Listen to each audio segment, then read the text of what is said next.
Yeah. We are back. Are you serious? Are you serious? The Denver Nuggets. The Denver Nuggets beat the Clippers. Oh my God. Is this like the worst upset ever? Is it the worst upset ever, bruh? Are you serious? 104-89. Peep this out. This is where the bull starts for me. Kawhi Leonard, 14 points, 6 assists, 6 rebounds. Definitely not enough for being the number one player on the team. Definitely not enough. But let's go down to the person I despise the most, Paul George. Let's read his stat lines for a superstar. 10 points, 2 assists, 4 rebounds. I repeat, 10 points, 2 assists, 4 rebounds. That means Patrick Beverley had more points than him because he had 11. Patrick Beverley had more assists than him because he had 6.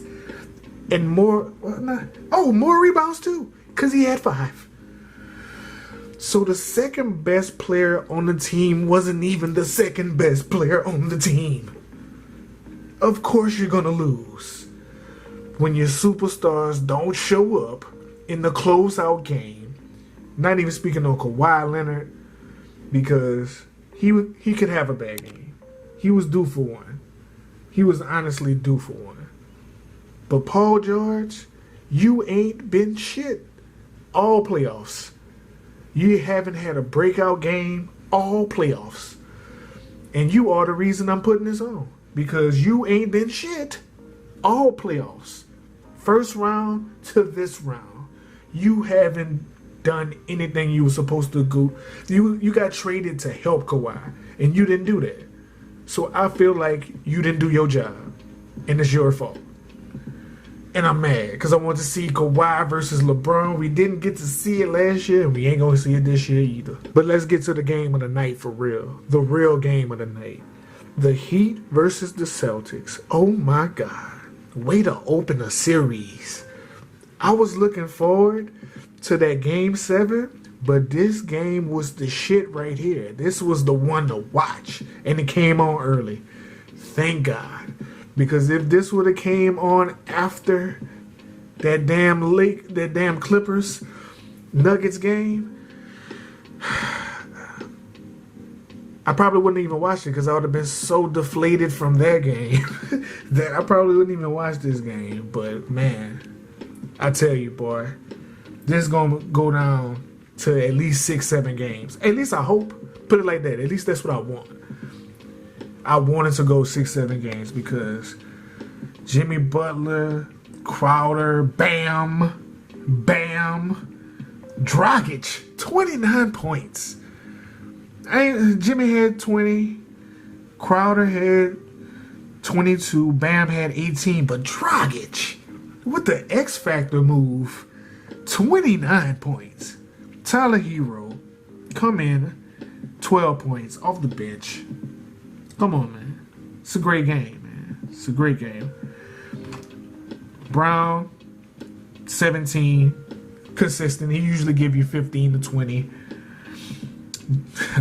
I'm convinced Jason Tatum is just trying to average 30. Like I think he's not going to pass the ball to anyone until he gets close enough to 30, and then he start passing the ball.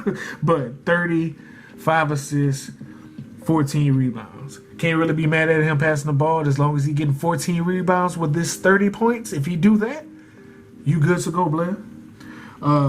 Marcus, listen, you balled, baby. You balled. You almost made me look good again.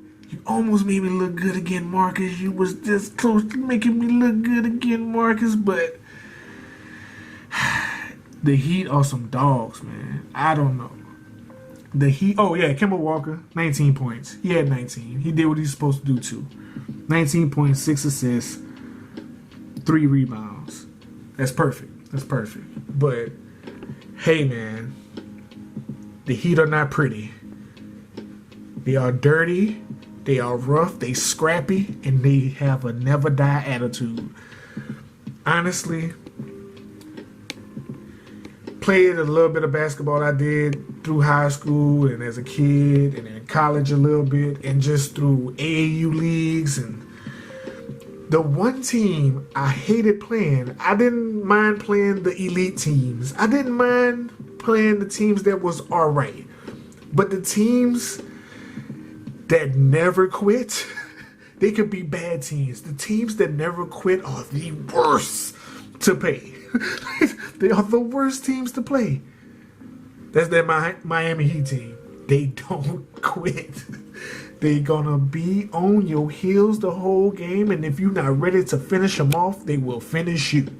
Period. Now, even though I really want to see Kawhi versus LeBron, I think LeBron wanted to see Kawhi versus LeBron more than he wanted to see the Nuggets. It's a bad matchup problem for him.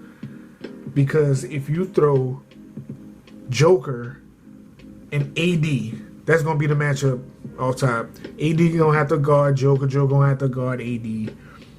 So he's going to be occupied. LeBron, this is where it's going to be tricky. Do you put LeBron on Murray? Or do you put him on Joker? Pick your poison. Because you also have to worry about Paul Millsap. He can come alive at any point in time and take over a game. So where you put AD? Do you put him on Joker? Or do you put him on Paul Millsap? And then you got Michael Porter Jr. to worry about coming off the bench. Like, it's matchup issues for the Lakers that I don't think they can solve. Rondo is not going to be able to guard Jamal Murray. I know he gave Harden problems. You know, he made some good defensive stops against Harden. Murray is not that fancy dribble. He ain't going to dribble you to death. He's going to try to score. His mind is scoring first. I'm going to score. I'm going to get the assist too. But I'm not going to be dribbling the ball 80,000 times and run out the shot clock. No. Murray is not going to do that. He's on full-on attack mode. So how that's going to work out? See, LeBron going to have to play defense and offense. AD, last series, didn't have to play defense and offense. Kind of took a break on defense. Not going to be able to do that this time. You definitely not going to be able to take no breaks with the Joker on the floor. He going to have to play defense and offense too. So what do? Do you sacrifice free throw shots and put the White in? Because you're going to have to put the Dwight Howard in to give AD his breaks. But then Joker, you better hope Joker resting too, because if you got the Dwight Howard on the floor trying to guard Djokovic. Just imagine Dwight Howard, Djokovic, take him out the paint. It's gonna be bad. It's gonna be bad. This should be interesting, man. I love the bubble. The bubble changed everything. No home court advantage, no cheating referees. Or you can think that the referees is cheating for a certain team. No. You got to go out there and play good basketball. And if you don't, you will be exposed. The bubble is friends to no one. As you can clearly see, the bubble is friends to nobody. Nobody. I can't believe the Clippers are... Wow. The Nuggets did that. Shout out the Denver Nuggets. Shout out Pat. Pat, you text me earlier. We thought they was going to lose because Charles Barkley picked them. Because Charles Barkley been picking terribly. But they broke the curse, bro. They broke the curse. They did that. Much respect to them. I got them beating the Lakers at this point. The Lakers got to prove me otherwise. Because at this point, it's looking like the Nuggets versus the Heat in the NBA championship, y'all. Think about that. The Nuggets versus the Miami Heat. Wow. Wow.